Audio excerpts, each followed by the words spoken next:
Pues buenas tardes a todos. Agradeceros a vosotros especialmente aceptar la participación a esta jornada y en la reunión previa que tuvimos para hablar sobre posibles temas, y también a Nasser, pues que nos puso en contacto fácilmente, y su disponibilidad, ¿no?, a hacer que esta participación pues, sea, esperemos, interesante para todos.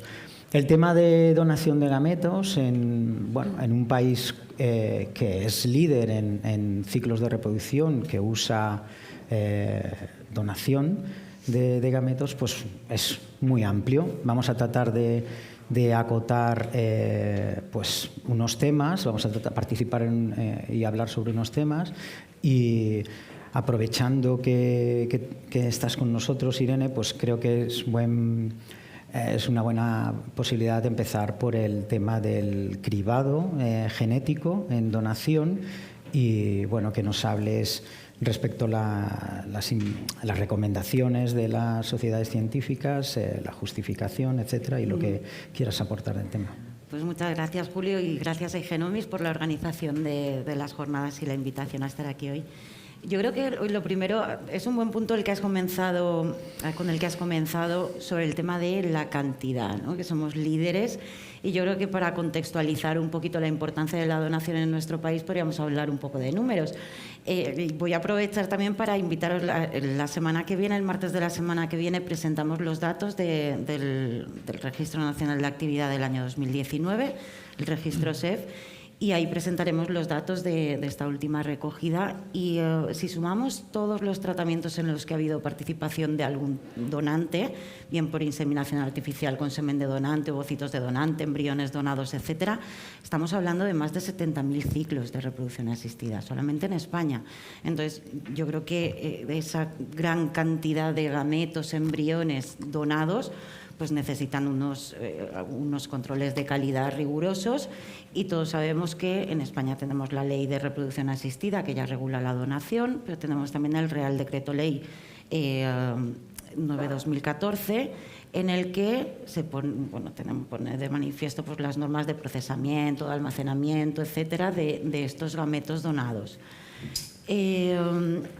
Esta ley, digamos que nos dejó un poquito desamparados a los profesionales de reproducción asistida, porque en cuanto al cribado de los donantes, en el cribado, ya no hablo del cribado serológico, yo creo que con respecto a eso no hay ningún tipo de problema. De hecho, se ha trabajado también, en cuanto que hemos tenido el COVID delante, hemos trabajado y se han establecido unos protocolos muy eficientes. Pero yo creo que nos deja un poquito desamparados en la parte genética, porque todos sabéis que en el documento nos pone que a todos los donantes los tenemos que testar con un cariotipo. Yo creo que es algo muy básico, pero con respecto a otras pruebas genéticas nos dejaba completamente desamparados, diciendo que según el estado del conocimiento. Y bueno, desde primera hora de la mañana, con la charla del doctor Simón, pues estamos viendo todos cómo está evolucionando todo esto de la genética, y los que os dedicáis a la genética, todo lo que sois capaces de analizar hoy en día ya con los exomas, etcétera. Entonces, pues había que ponerse a trabajar y regular de alguna forma qué cribados tenemos que hacer en nuestros embriones. Entonces, como muchas veces dice mi amigo José Antonio Castilla, ahí fue la SEF al rescate, y en el año 2019 se publicaron las recomendaciones en el cribado de los donantes, cribado genético de los donantes. Ese libro de recomendaciones no solamente participaron miembros de la SEF, sino que se hizo en colaboración con otras sociedades científicas a nivel nacional, ASEVIR, ASESA, la Sociedad de Patología Biomédica y la de Genética Humana. Entonces, al final, lo que se hizo es un cribado básico de los gametos donados en función de la prevalencia de las enfermedades genéticas, el grado de concordancia entre el genotipo y el fenotipo, de la gravedad de las enfermedades y la penetrancia de estas enfermedades. Entonces se nos dio un listado de las 4 enfermedades que debíamos testar en todos nuestros donantes o potenciales donantes de gametos. Está la sordera no sindrómica, sordera multisensorial no sindrómica, exacto. La fibrosis quística, Uy, ahora me he quedado en blanco. Talasemia. Exacto, SMN1. Exacto. Y, por supuesto, en las donantes de ovocitos, el X frágil. Aparte, en el documento también se nos menciona el cribado expandido para los donantes de gametos, y también se nos da una serie de recomendaciones, bueno, un listado de algunos ejemplos de enfermedades que por su prevalencia, etcétera, se podrían incluir en este tipo de cribados. Este documento fue la base para que en abril de este mismo año, del 2021, se publicaran las recomendaciones por parte de la Comisión Nacional de Reproducción Asistida, que, como sabéis, es el órgano que asesora al Ministerio de Sanidad en cuanto a cualquier tema relacionado con la práctica clínica de la reproducción humana asistida. Y en este documento de consenso se ha mantenido lo mismo que ya se recomendó en el documento de la SEF, con lo cual yo creo que es un buen punto de partida. También nos da este documento nos da diferentes estrategias de cribado en nuestros donantes en función de si los usuarios de esos gametos donados, los progenitores, acceden o no a realizarse pruebas genéticas de ellos mismos, porque al final siempre sabemos que nuestros pacientes van a tener la posibilidad o la libertad de elegir testarse o no ante pruebas genéticas, pues por la posible trascendencia, porque tienen miedo a los resultados o porque no quieren conocer esos resultados. Y respecto a las recomendaciones, que no son en principio una obligatoriedad, ¿qué opinas respecto a si puede llevar unos posibles beneficios o consecuencias en caso de no seguirlas? Y si cualquiera también quiere... Supongo que te refieres a que no es ley, ¿no? A que no hay una ley escrita, pues como el Real Decreto Ley, en el que sí que te pone, por ejemplo, el cariotipo. No hay ninguna ley específica, pero sí que tenemos, desde abril, como he comentado, de este mismo año, la recomendación de la Comisión Nacional de Reproducción Asistida. Yo creo que más ley que esa en este momento. Yo creo que sí. Aparte están los documentos que han redactado las diferentes sociedades científicas, que al final, en el caso de que un banco de gametos decidiera no testar de la fibrosis quística a un donante suyo y hubiera un bebé nacido con una fibrosis quística, al final estaría completamente solo, porque tanto la sociedad científica reconocida como el órgano asesor del Ministerio de Sanidad sí que lo han incluido en sus recomendaciones. Muy bien. Aprovechando pues estas recomendaciones, sí que sería bueno hablar pues del uso en el emparejamiento, en la asignación de los donantes y en concreto el tema de matching, ¿no? Y pues creo que es interesante que podáis compartir vuestra experiencia al respecto. Y no sé si Luis... Sí se escucha por micrófono. Yo estoy de acuerdo con Irene que ante la ausencia de la ley, las recomendaciones o las guías clínicas es lo único en lo que nos podemos basar. Y ante algún problema legal, probablemente un juzgado va a dirimir en función de esas recomendaciones en ausencia de ley. Pero desde el punto de vista, ya hablando desde el punto de vista clínico, hablando de medicina y no de leyes, porque a mí no me gusta hablar de leyes, sino que me gusta hablar de medicina. Yo creo que está muy bien las recomendaciones de la CEF en cuanto a marcar unos mínimos de cribado genético. Se parece muy bien, yo creo que como un punto de partida está muy bien. Pero si estamos hablando de programas de donación de óvulos, en que primero, y regresando un segundo a la ley es tremendamente amplia cuando habla sobre requisitos del uso de gametos de donantes, mucho más que cuando habla del uso de gametos propios. En función de eso, si ese es el espíritu de la ley, y ahora pasemos a la parte médica, vamos a tratar de utilizar todas las herramientas que la medicina nos puede ofrecer a día de hoy para tratar de aplicarlas y tratar de dar las máximas garantías posibles para poder llegar a tener o poder utilizar con las mejores garantías, repito, gametos libres o gametos que nos ayuden a llegar a nuestro objetivo básico, que es un bebé sano. Yo siempre digo, cuando una mujer viene a mi consulta y me dice, doctor, yo quiero quedarme embarazada, le digo, no, usted no quiere quedarse embarazada. Usted lo que quiere es un bebé y además que esté sano, y dando la vara en la casa. Y para eso yo tengo que tratar de ofrecer las máximas herramientas para que ella pueda llegar a su objetivo. Al principio, cuando hablábamos, se hablaba de test de compatibilidad genética. Eso es un término que yo desde el principio nunca, no me gustó. Compatible genéticamente, la especie humana siempre ha sido entre sí.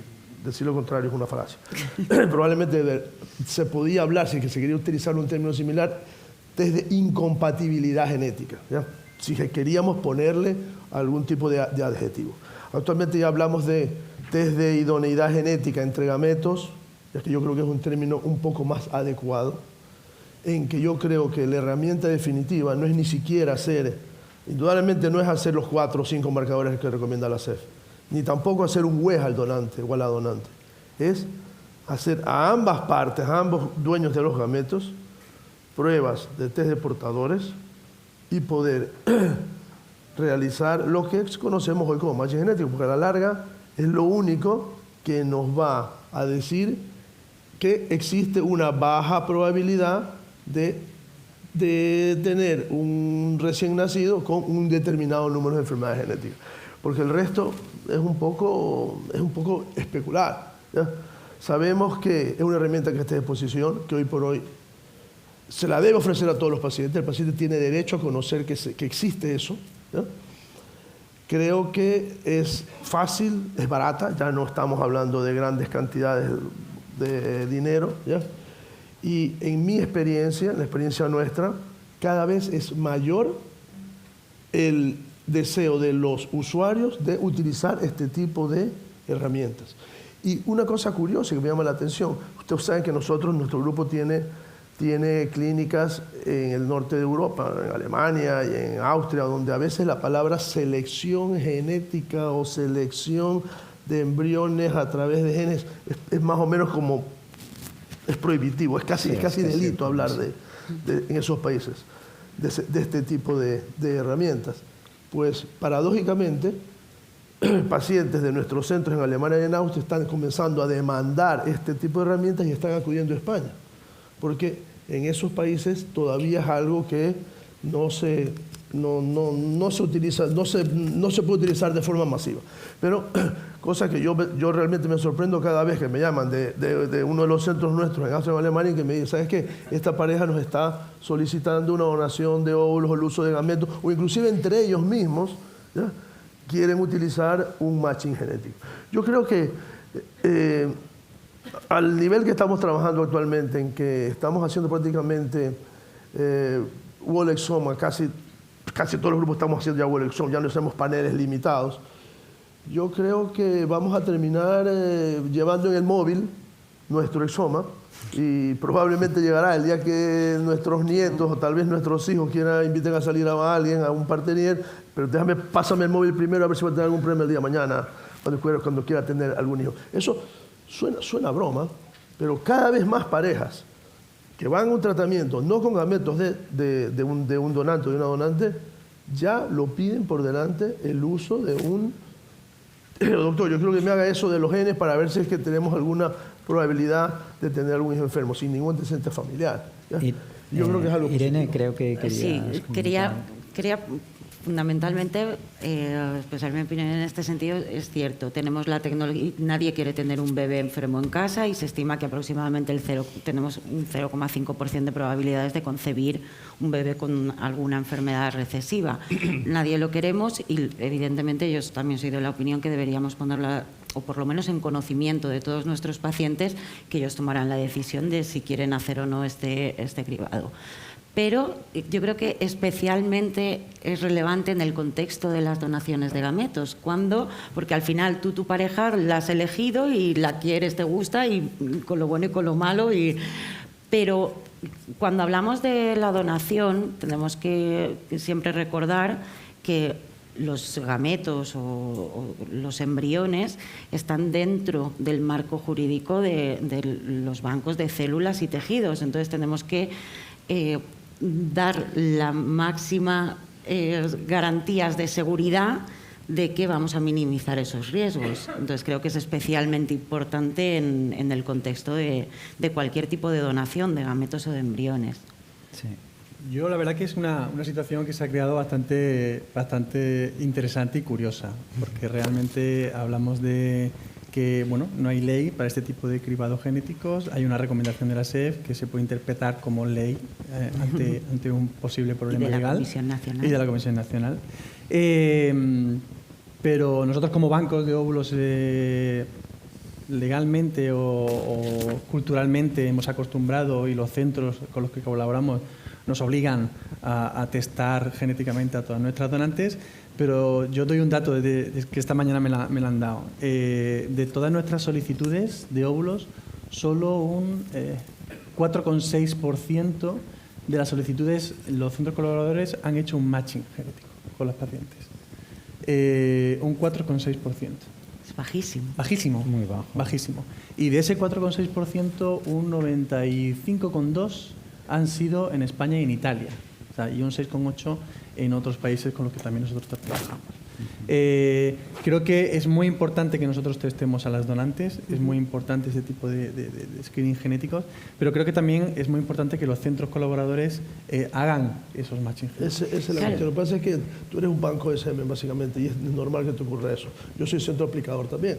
Yo, aparte de ser un banco de semen, Imernes Clinic también forma parte de una estructura y nosotros mismos somos un centro aplicador. Entonces, claro, nosotros no solamente damos el ovocito para otro sector, nosotros promovemos el uso del matching genético. Viene una pareja, digo, tiene un bebé sano, ¿verdad? Yo le voy a... Las herramientas para tener un bebé sano son... tenemos esto, esto y esto. Entonces, claro, nosotros no tenemos un 4%, nosotros tenemos alrededor de un 60% de todos nuestros pacientes receptores de ovocito banco. Pero bueno, vosotros también como banco de óvulos mandáis óvulos a otras clínicas fuera de vuestra organización. Sí. Entonces, notarás esa diferencia, que centros italianos pues prácticamente no ofrecen este tipo de matching genéticos a los pacientes, y centros de otros países tampoco, ¿no? Entonces, creo que hay que promover desde las sociedades científicas, desde por supuesto Genomic, que estáis presentes en muchísimas partes del mundo, el que los centros en esos países vean normal este tipo de matching. Y eso nos va a permitir a nosotros, los bancos de óvulos, pues tener muchísimas más donantes, porque descartamos donantes porque los centros no quieren hacer matching genéticos, ¿no? Ya, sí. Que se dé la información a los pacientes, básicamente, que probablemente es el paciente no conoce la posibilidad, no te la va a solicitar. Nuestros colegas en Italia realmente sí que en parejas, sobre todo, pues tiene curiosamente mucha extensión. No tanto en el tema de donación, son paneles un poco más acotados, pero realmente sí que se está promocionando el hecho de la utilidad clínica del uso de esta información, ¿no? Al respecto del uso de la información, me gustaría, Sergi, saber un poco vuestra opinión, vuestra experiencia en relación a cómo se usa, si el ser positivo se descarta o no, que nos puedas comentar. Sí, bueno, mira, yo he venido una vez más menos preparado que Enrique, entonces no tengo el porcentaje exacto de pacientes que nos solicitan un matching. Pero me vale este. Yo creo que depende del cliente también, porque hay centros que nos demandan gametos con matching para sus pacientes, y hay centros que no, que nunca nos han pedido un matching. Claro. Entonces también entiendo que entronca con la filosofía de cada centro, ¿no? Luego, pero te obligan a tener las donantes testadas. Sí. Claro, exacto. Claro. ¿Eso cómo afecta lo que son las recomendaciones en ese escenario? Sí, bueno, exacto. Nosotros, evidentemente, testamos a todos nuestros donantes. Y luego otra cosa es lo que se hace con la información que se obtiene. Evidentemente, nosotros revelamos parte de la información. No nos guardamos información, simplemente Julio sabe mucho más que esto que yo, pero hay un trabajo bioinformático que queda pendiente de realizar y se liberan pues, esta información relativa a estos genes que recomienda la SEF. Nosotros, en base a esto, hay dos estrategias posibles. Una donante o un donante que es portador de una mutación para uno de estos genes, o lo descartas y lo sacas de tu programa, o no. Y si no lo descartas, eso te obliga a realizar un matching con los pacientes. Otro problema, no todos los pacientes quieren hacer un matching. Y luego que no nos engañemos, que realizar un matching genético no es un paseo por el campo. Es una cosa que muchas veces para nosotros, para los centros, es muy complicado.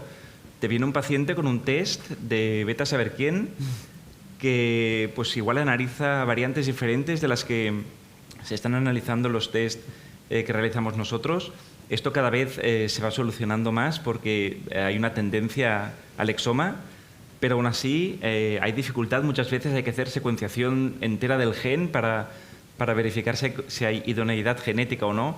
Y esto para los bancos es un trabajo complicado muchas veces. Sí. Yo, si me permites opinar, las clínicas de fertilidad, nosotros, nuestro target es tratar de ayudar a una pareja a tener un bebé, no es solucionar los problemas genéticos. Yo con el proveedor, lo digo en relación que tú me dices que era una dificultad añadida el asunto del match genético. Claro que la crea, pero es que yo no lo hago. Mi proveedor de genética se encarga de eso. Ahí me tiene que dar el producto perfecto. Porque claro, a mí me vienen pacientes de diferentes países de Europa e inclusive dentro de España con un test genético que no es el mismo que mi proveedor me da. Claro. Pero mi proveedor ya se encarga de solucionármelo. Sí, sí. Y me lo soluciona a día de hoy. Sí, hacer matching entre dos test del mismo proveedor eso está claro. Es muy fácil. Es muy fácil. Muchos proveedores tienen plataformas online donde simplemente hay que poner el código de cada paciente y te dice si hay idoneidad o no. Yo para eso tengo unos señores que trabajan en genética y que se encargan de solucionarme el problema. Correcto. No quiero ni saber. Cuando los test son diferentes o lo que sea, pues funciona. Entonces el problema no es tanto del banco, sino de quien tiene que mirar el... Eso se encarga, sí, y a día de hoy me funcionan. Es verdad que digamos que el campo del carrier screening es muy antiguo. Tiene más de 5 décadas o aproximadamente 5 décadas que se ha empleado, que se viene aplicando. Se empezó, como todos sabemos, sobre todo en poblaciones de alto riesgo o cuando había cierta historia familiar. Lo que ha cambiado, y esas recomendaciones iniciales de cómo hacer el cribado no han cambiado mucho, pero lo que ha cambiado drásticamente ha sido la tecnología, obviamente, y que ha facilitado el acceso, como también se ha comentado, cada vez más a prácticamente poder llegar a cualquier individuo para que se haga el análisis. También esa fragmentación del mercado, en el sentido de que el contenido de genes de los distintos proveedores que hemos ido ofreciendo este tipo de test lleva a problemas de emparejamiento, se asocia, claro, las parejas se mueven también, pueden empezar en una clínica con un test y moverse a otra, y nosotros, que hemos pasado también por experiencias de utilizar paneles multigénicos, hemos pasado al tema del exoma porque creemos que facilita y sinceramente los últimos datos que estamos percibiendo, realmente el tema del matching que has comentado, Sergi, que es como un problema, quizás cuando no tienes debajo una captura del exoma, claro. Estoy totalmente de acuerdo, enfrentar dos test de resultados dispar, un gen que se mira aquí y no se ha mirado en el otro individuo y ahora tienes que hacer otro análisis aparte o cambiar de donante y tienes que buscar otros parámetros, pero con el exoma y estas plataformas de matching con el exoma la historia ha cambiado muchísimo. Es un escenario más favorable, podemos decir, para agilizar toda esta operativa. No significa que no haya que ir engrasándolo todo y ir adecuando. Y bueno, creo que tecnológicamente no va a parar de evolucionar y tendremos que de alguna manera aprovechar esos avances para hacer cercano lo máximo posible a los pacientes y lo más fácil vuestra vida desde el punto de vista de la operativa del matching, y también teniendo en cuenta las distintas deseos de los distintos países, porque claro, los bancos sois internacionales y os encontráis con escenarios y una donante que a lo mejor no la podéis utilizar supuestamente siguiendo una legislación es perfectamente válida para otro, ¿no? Creo que es quizás buen momento de entrar a otro de los temas, hablando de los distintos países, y sería un poco el tema que, bueno, no sé si puede haber cierta controversia, es el hecho de, pues nuestra ley es muy clara al respecto de la donación, es anónima y bueno, hay otras voces que están hablando muy especialmente en Europa, pues ya sabéis que hay voces que el tema del anonimato pues no está tan claro y que eso se ha venido aprovechando o hablando que se podía aprovechar del turismo reproductivo, etcétera, aunque yo creo que va más asociado a nuestra experiencia a nivel de ciclos en reproducción asistida. Y me gustaría pues un poco saber vuestra opinión al respecto de lo que sería el tema de si el anonimato tiene que ser para siempre, si las experiencias de otros países que nos dicen y bueno. No sé si. Bueno, yo creo que todo cambia y todo evoluciona y por supuesto nosotros en España estamos acostumbrados a un sistema anónimo que nos va muy bien y que no hemos tenido grandes problemas desde que hacemos donación de óvulos, pero es cierto que la cosa está cambiando y que esas voces cada vez se están haciendo más fuertes y hay países que están cambiando, ¿no? Entonces yo no es que esté a favor del no anonimato o de la identidad abierta, pero creo que tampoco nos tenemos que asustar si un día cambia la ley en España, ¿no? A lo mejor los bancos de óvulos sí, si no cambia en toda Europa. Es decir, si cambia solo en España y no cambia en Italia o no cambia en otros países donde nosotros colaboramos y mandamos óvulos, por supuesto, pues nos quedaremos sin óvulos anónimos para poder mandar a estos centros. Entonces nosotros los bancos de óvulos sí tendremos unas repercusiones peores. Pero experiencias como Portugal, que cambió la ley, pues bueno, estuvieron 2-3 meses hasta que consiguieron informar a todas las donantes y hoy en día tienen donantes, incluso hay una especie de banco de óvulos en Oporto, de óvulos no anónimos o de identidad abierta en Portugal. Entonces yo creo que aquí pasará un poco lo mismo. Hace poco hubo una revuelta muy grande. Nosotros hicimos una encuesta a todas nuestras donantes y el 78-79% de las donantes a las que entrevistamos también donarían, incluso siendo no anónima la ley. Entonces no es que esté a favor, sino que, bueno, que tampoco hay que poner el grito en el cielo, tenemos que estar todos tranquilos.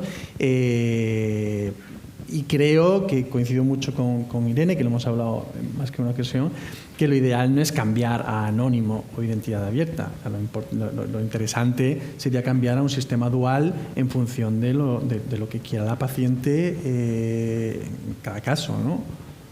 Sí, luego, a ver, la situación de Portugal, que comentas que se ha recuperado bastante rápido, que en 3 meses hubo una recuperación, pero también tenemos otros países vecinos que lo han pasado bastante mal con el tema de la donación. No hay más que ver el ejemplo de Reino Unido, donde en el momento en el que la donación se hizo no anónima, cayeron en picado las donaciones tanto de ovocitos como de semen, y sí que es cierto que progresivamente las han ido recuperando, pero todavía no han llegado a los niveles de antes del no anonimato, y que pues países como Reino Unido, por ejemplo, es uno de los que más vienen a España a hacerse tratamientos de donación de ovocitos. Y yo creo que es eso, por la falta de donantes desde el momento en el que se impuso la donación no anónima. Yo creo que uno de los temas más controvertidos dentro de la donación no anónima es si damos el derecho al niño en un futuro poder conocer a su progenitor, pero hay otros derechos que también se deberían tocar por ley, y es la obligatoriedad, por ejemplo, de los progenitores de contar a sus descendientes que son fruto de una donación de gametos. Entonces, si los padres no están obligados a contarlo, también estamos coartando ese derecho del niño, y esa donación no anónima no va a tener el objetivo para el que se plantea, que es que el niño siempre tenga posibilidad de remontarse a su origen genético. Entonces yo creo que hay varios temas que son controvertidos con el tema del no anonimato, y este es uno de ellos. Por ejemplo, en Austria, donde sí que hay un sistema abierto de donación, los padres deciden si a partir de los 14 años de edad le cuentan o no a su hijo si viene de una donación de gametos. Entonces al final el resultado en la mayoría de los pacientes es prácticamente el mismo que si hubiera una donación anónima, como es en nuestro caso. Como comenta Enrique, yo creo que lo ideal, un sistema ideal sería eso, un sistema mixto de donaciones anónimas y no anónimas, que tanto el donante como los receptores tuvieran la posibilidad de elegir En Irlanda, por ejemplo, tiene un sistema como este, o Rusia también es otro ejemplo, pero en Irlanda, donde tenemos este sistema mixto, se ha visto que en torno al 5% de los donantes donan de forma no anónima. Ahora cambia y se vuelve no anónimo. Exacto. Pero yo Entonces, lo que creo que opinar, este es un asunto que está todavía en debate en Europa. sí, Yo sí, creo que vamos, y lo quedará. Hablando de cosas tangibles, ¿ya? Yo no me parece absolutamente catastrófico si se pierde el anonimato. ¿No? Yo creo que trabajar en un sistema mixto creo que se puede hacer y creo que a los ejemplos me remito, ciertos países europeos que lo hacen.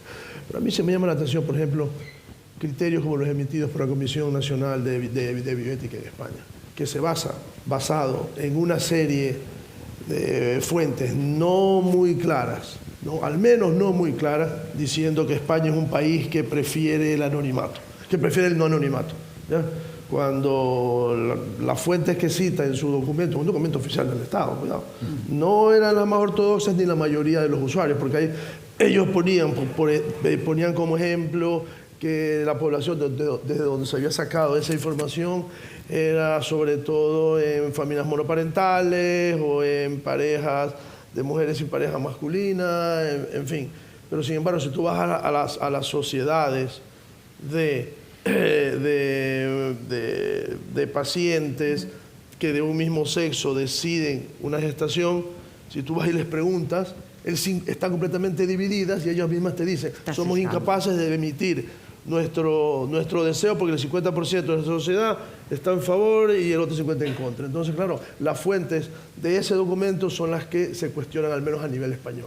Ese documento, tuvimos desde la Sociedad Española de Fertilidad, hicimos una réplica de ese documento. Sí, lo enviamos también al Ministerio de Sanidad, donde dimos argumentos sólidos, tanto psicológicos como sociales, como médicos, y se argumentó muy bien y parece que de momento se ha paralizado la cosa. Lo que sí que es cierto es que desde Europa, como estamos diciendo, sobre todo los países nórdicos, están insistiendo mucho y de hecho en el contexto de la R hubo un bloque específico hablando del no anonimato. Entonces yo creo que esto va a traer cola y... Yo no le veo mayor dificultad, pero siempre cuando sea algo objetivo y que no sea sesgada la información. Lo que tenemos que hacer es estar todos preparados porque esto es algo que viene. Claro. Es algo que viene... En Portugal fue de un fin de semana, creo. Sí.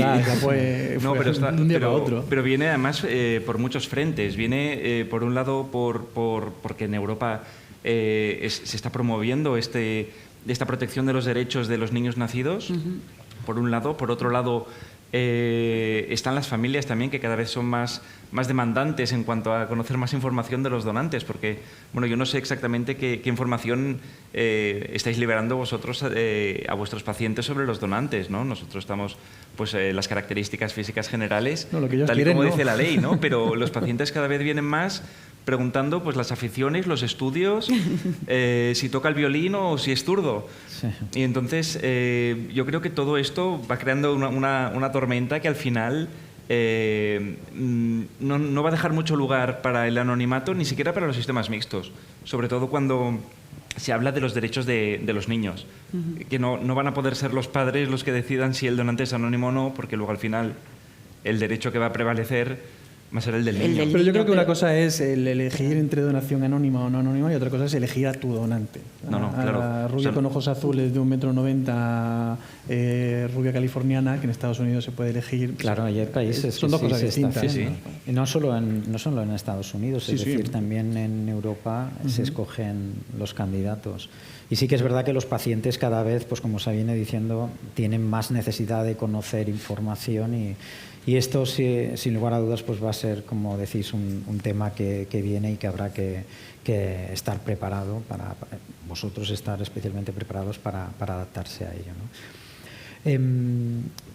Quizás podríamos entrar en un nuevo tema y sería probablemente ya uno de los últimos temas que trataríamos, que sería el tema de las buenas prácticas, ¿no? Dentro de lo que es tema de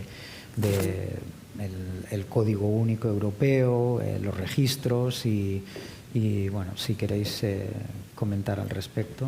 Sí, llevamos ya tiempo hablando un poco, ¿no? De lo que es un banco de óvulos y lo que es una clínica que vitrifica óvulos y manda óvulos se denomina banco de óvulos, ¿no? Yo creo que al final los bancos de óvulos ofrecemos una serie de garantías que una clínica, una serie de analíticas, y nos gastamos un dinero en programas informáticos, en analíticas, para estar lo más seguro, y estimulamos donantes para vitrificarlas y mandarlas a centros colaboradores.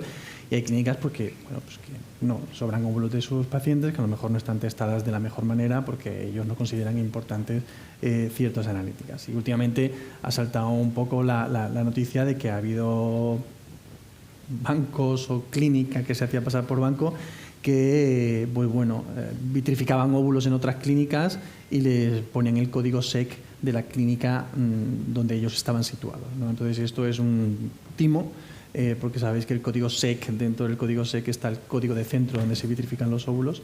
Entonces, si los óvulos vienen vitrificados en otro centro, no puedes ponerle el código SEC de la clínica donde está situado ese banco, entre comillas, ¿no? Entonces, esto ha saltado relativamente hace poco y creo que deberíamos de estar todos... Eso que estás diciendo ahora mismo es peligrosísimo, Enrique. Claro. Pensemos que España es el 50% de todas las donaciones de Europa están en España. Sí. Y probablemente por la seriedad con la que hemos trabajado y por la seriedad con la que trabajamos, ¿ya? Porque normalmente aquí, te repito, yo no solamente...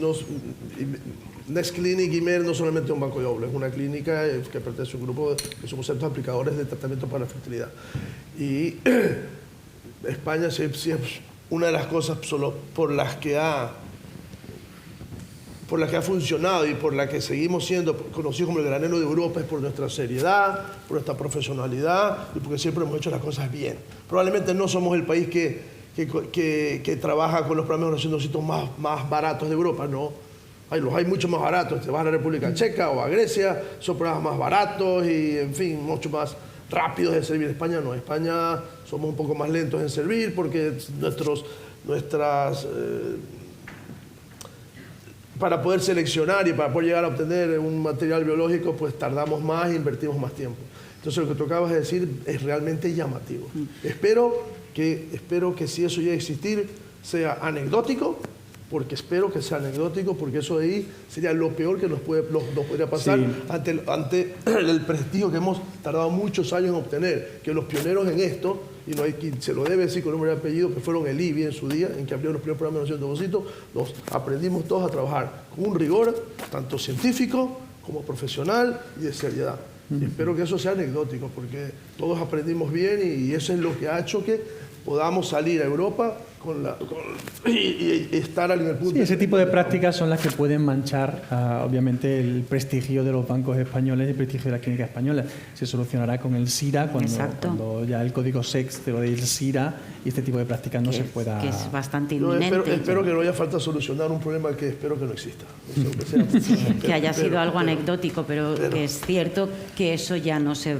Teóricamente, ya no se va a poder volver a producir, pero precisamente el martes van a hacer el personal del Ministerio de Sanidad, de la cartera de servicios, la presentación del Real Decreto de la puesta en funcionamiento del SIRA a nivel nacional.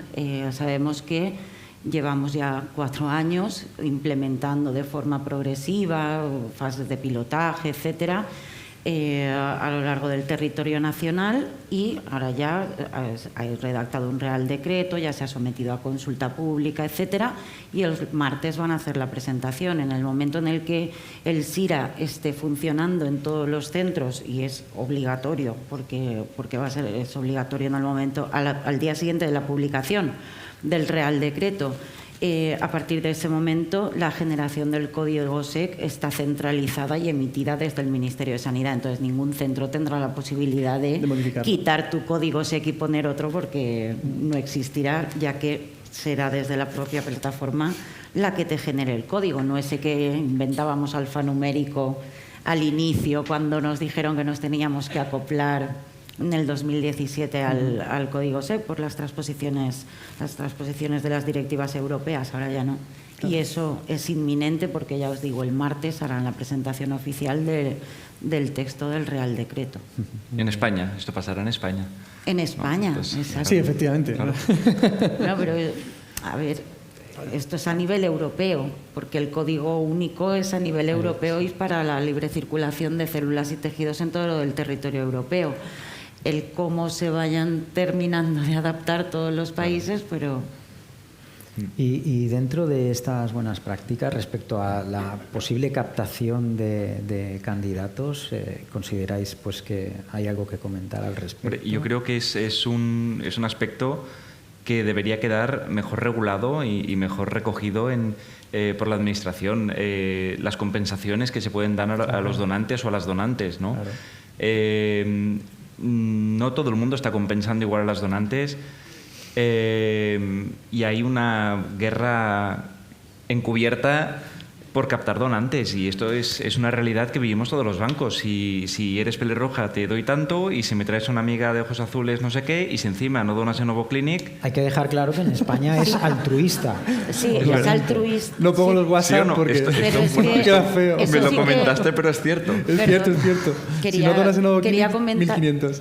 que sí, que todos sabemos que esas prácticas existen, pero sí que hay una regulación oficial. La Comisión Nacional de Reproducción Asistida es la encargada de asesorar y decir cuáles son los límites de esa compensación por las molestias que sufren nuestros, por la falta de trabajo, etcétera. Lo que pasa, Irene, es que los controles son muy heterogéneos. No es lo mismo el control que hay en Cataluña que el control que hay en Valencia, o el control que hay en Murcia, o el control que hay en Andalucía. Delegadas las competencias a las comunidades, claro, es lo que hay tiene. Hay comunidades autónomas que lo controlan muchísimo, incluso más de la cuenta. Hay comunidades que son muy laxas, ¿no? Igual que el tema de la publicidad, ¿no?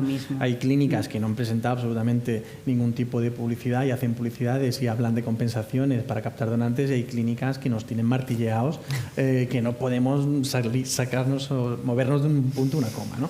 Yo creo que... Oye, yo te quiero decir algo al respecto. Yo tengo un poquito más de carácter que ustedes tres. Poquito. He vivido un poquito más los programas de donación de bolsito, un poquito más tiempo que ustedes. Y quiero romper una lanza por las donantes. Yo sé que indudablemente se paga una compensación económica, y hay que ponerle nombre y apellido, se paga una compensación económica. Pero nuestras donantes, a través del tiempo, son generosas. Existe en España y en ciertas ciudades una cultura de la donación de óvulos. Yo tengo hijos en la universidad, hijas en la universidad, y dicen, oye papá, mira, tú sí sabes que mis compañeras toditas quieren ir a donar óvulos, ¿no? Y tú andas en una universidad en Valencia, yo tengo un universitario, y ya no se hace publicidad en las universidades, al menos en Valencia, no sé en otras regiones. Y sin embargo seguimos teniendo donantes. Porque nosotros, al menos en Valencia creo que puedo hablar, en Valencia tenemos una cultura de la donación. Y eso es de agradecer. Pero eso es algo que, te repito, no ha comenzado ahora, eso comenzó hace 30 años, hace 25 años, eso yo lo he vivido. También somos líderes en donación de órganos y tejidos. Claro. Por favor, vamos a hablar de creo que la cultura no solo es la donación de gametos. Sí, pero la donante tampoco es tonta, y si este centro me da 1.500, no voy a donar en este centro que me da 1.000. Entonces, eso hay que limitarlo. Hay una recomendación de entre 600 y 1.000 euros o 900 euros, pero yo creo que hay que limitarlo. Hay que limitarlo a una cantidad fija, todas las clínicas de España. Y evitemos, porque ya, entre comillas, el comercio no lo producimos las clínicas, lo producen las mismas donantes. Entonces, yo creo que esto se soluciona limitándolo a una cantidad fija para todas las clínicas de España, simplemente. Es fácil. Sí. Bueno, yo creo que nos tenemos que ajustar a los tiempos, porque vamos realmente las sesiones no la nuestra, pero hay retraso y para algunos de los ponentes pues puede ser complicado luego acceso de tren, etcétera. Como tenemos 2 minutos, si queréis aportar algo a cada uno de los temas que hemos hablado a modo de conclusión, pues bienvenido respecto a los distintos que hemos hablado. Yo creo que podemos estar de acuerdo que, dada la reputación, en realidad las buenas prácticas es lo más generalizado, y seguramente hay algún caso puntual por tema competitivo. Yo siempre digo lo mismo, que yo creo que hay que diferenciar entre banco de gametos y clínica que le sobran gametos y los manda a sus 2 o 3 clínicas de amigos a un precio X, ¿no? Yo creo que eso es anecdótico, yo creo que es algo anecdótico. No, pero no es tan... Ya está pasando menos... O al menos espero que sea anecdótico. Al principio había muchas más que luego han desistido porque han visto que realmente hay mucho detrás de una gestión de un banco, ¿no? Pero siempre hay que diferenciarlo, ¿no? Porque en esa lucha diaria por la calidad hace que que tengamos ese nombre en toda Europa y en todo el mundo, ¿verdad? Porque la verdad que mandamos óvulos a muchos sitios. Sí, yo solo quiero decir que yo estoy muy orgulloso de trabajar en un país donde las clínicas trabajan tan bien, donde las excepciones son muy pocas. Y en relación a la donación de gametos tenemos unos estándares altísimos en el cribado de los donantes y luego en la asignación de los donantes a nuestras pacientes. Y yo creo que es algo de lo que tenemos que estar todos muy orgullosos. Así es. Nosotros que pertenecemos a un grupo multinacional en que se podrían obtener ovocitos a un precio a veces hasta la mitad de los que se pueden obtener en España, prefieren trabajar con España y no trabajar en otros países que no ofrecen las garantías y los estándares de calidad nuestros. Y eso es gracias a nosotros. Pues, no lo hacemos tan mal, no lo hemos hecho tan mal. Pues agradeceros una vez más lo que es vuestra participación y vuestros comentarios y espero que haya sido de interés también para todos. Bien. Eso es todo.